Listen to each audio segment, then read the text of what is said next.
Good morning.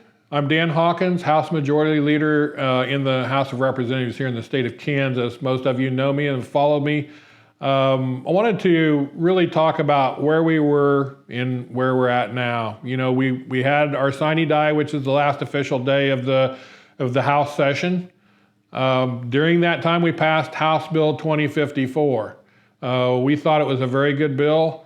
The governor ended up vetoing it shortly after we passed it and then called us back into special session. And during the special session, we passed House Bill 2016.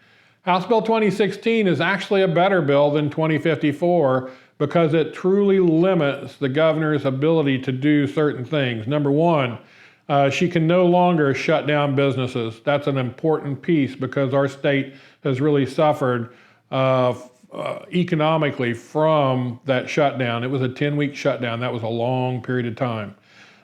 She can no longer criminalize church gatherings, or for that matter, she cannot limit gatherings in any way. She also cannot limit the movement of people. So those are three pieces that are very, very important that are in House Bill 2016 that were not in House Bill 2054. So that was a huge improvement. In addition, the legislature retains the ability to determine how the federal CARES Act money is distributed throughout the state. Before 2016, the governor literally had unfettered ability to do what she wanted to with that money. Not any longer. Now it has to go through the normal legislative process, just like all governors before her have had to do. Through her committee that she has formed, is going to request or propose how the money is spent. The legislative committee, budget committee, will look at it, make a recommendation to the leaders who are on the state finance council, and then the state finance council literally has to approve the expenditures and the distribution of that money. So now the legislative process and truly how government is supposed to work is instituted in this bill. So that was also an improvement from the previous bill. In addition, 2016 gives a lot more local control because the governor no longer has the ability to do a statewide lockdown or a statewide stoppage of business. The local governments now have the ability to have a say in that.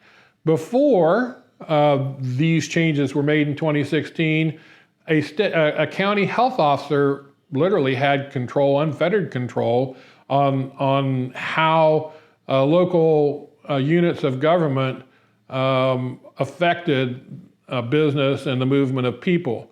Now, each local county commission has a vote. These are elected officials who are elected to do a job. That county health officer is not an elected person. So now we have local county control over this whole situation.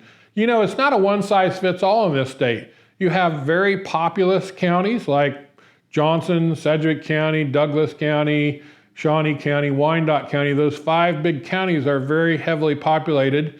They're going to do things different than, let's say, Ford County or Kingman County. You know, those other 100 counties have literally had to follow what everybody else did. There were 21 counties that during this statewide shutdown were affected by the shutdown but had no cases.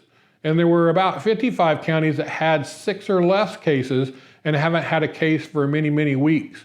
And so they were having to abide by the shutdown too. So this gives individual counties control over whether they will follow those statewide orders in the future. They have the ability to do that.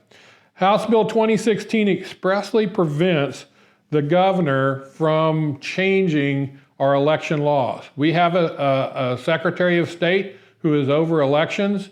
Actually, the Secretary of State also has the authority to give executive orders. And so the governor can no longer say, we're going to change an election or we're going to go to mail-in ballots only. No, she does not have that ability because of House Bill 2016. that firmly resides within the Secretary of State's purview. So we don't have to worry about elections being changed by our governor because of this COVID-19 situation. House Bill 2016 also protects our Second Amendment. Expressly in 2016, it states that the governor cannot confiscate or seize any ammunition. She also cannot limit the sale of firearms. So our Second Amendment is protected in this statute, which most of us will agree with. We want our Second Amendment protected amongst all of the rights we have. That may be one of our more important rights that we have. So that's enshrined in this statute. The governor no longer has unilateral control to close schools, which she did. If you remember, when this all started some 3 months ago, 2.5 months ago, the governor started out by shutting down schools for the rest of the school year. She can no longer do that. Now she could go to the State Board of Education and request it, but the State Board of Education has to approve it. There were counties where schools should have never been shut down. And the State Board of Education now can say, no, we're not going to do that. Or they could say, we do have a hot spot, and maybe we do have to shut down one school, but we're not going to shut down all schools across the state. Our children have literally suffered by not receiving the education they need during the last 3 months of the school year, which I think that we will see have certainly an effect on our kids in the upcoming school year. And then lastly, and probably one of the things that we worried about the most, was liability concerns from COVID-19.